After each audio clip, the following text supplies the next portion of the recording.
Monsieur le Président, Monsieur le Premier ministre, Mesdames et Messieurs les ministres, mes chers collègues, fallait-il ouvrir ce débat?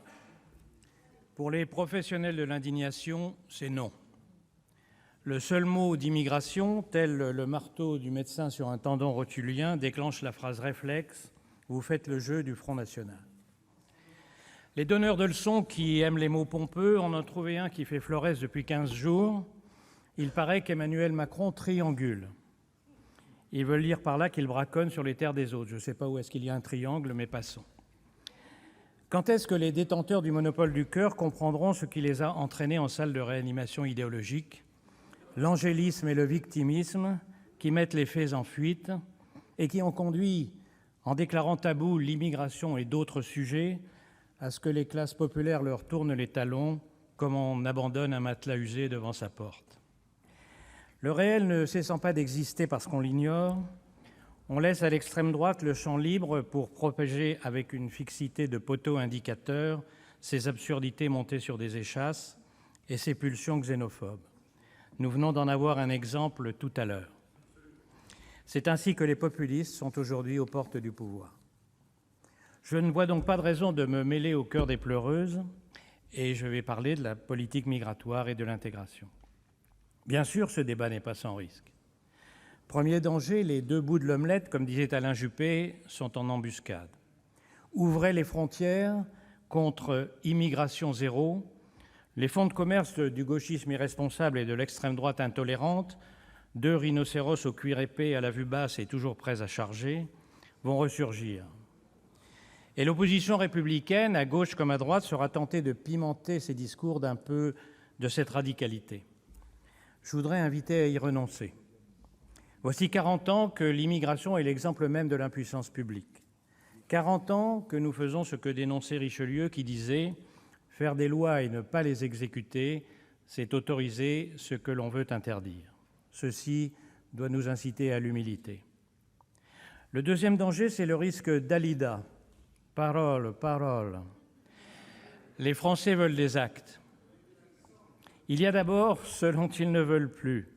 Ils ne veulent plus voir à la télévision des réfugiés noyés et échoués sur les plages après avoir été abandonnés par les passeurs. Ils ne veulent plus voir les pays européens se livrer à des querelles de cours d'école chaque fois qu'arrive un bateau de migrants. Ils ne veulent plus voir Calais et Vintimille. Ils ne veulent plus voir les centaines de tentes alignées le long des boulevards et des quais. Ils ne veulent plus voir les prostituées albanaises ou africaines, esclaves tragiques de mafia, dont on avait cru notre pays débarrassé à jamais. Ce que veulent les Français, c'est d'abord comprendre. Ils voient bien que le maintien des illégaux sur notre territoire est un fléau pour les sans-papiers eux-mêmes, forcés à la précarité et à la clandestinité, et une épreuve pour la population contrainte de voisiner avec les squats ou les ghettos. Ils souhaitent donc que les reconduites à la frontière soient effectives. Les Français ont compris que le sujet n'est pas seulement national, mais européen. Mais ils ne comprennent pas que l'Europe n'ait ni le mandat ni les moyens de le traiter. Frontex va voir ses effectifs passer de 2 000 à 10 000 agents. Très bonne nouvelle. Moins bonne quand on apprend que le chiffre de 10 000 sera atteint en 2027. Les Français veulent qu'on trouve des solutions pour faire cesser le détournement des procédures d'asile. Quand les deuxième et troisième nationalités par le nombre sont les Albanais et les Géorgiens, pays considérés comme sûrs, entre guillemets, c'est le signe que là aussi, les mafias et les passeurs ont mis la main sur le système. Mais l'essentiel est ailleurs. Le président de la République l'a parfaitement compris, mais le sujet est tellement inflammable qu'il a dû l'aborder, comme disait Nietzsche, avec des pattes de colombe. Il l'appelle l'insécurité culturelle. En langage direct, ça veut dire la crise de l'intégration. Au début des années 80 sont apparus deux mouvements de jeunes antiracistes. Leurs buts étaient les mêmes, mais les méthodes les opposaient.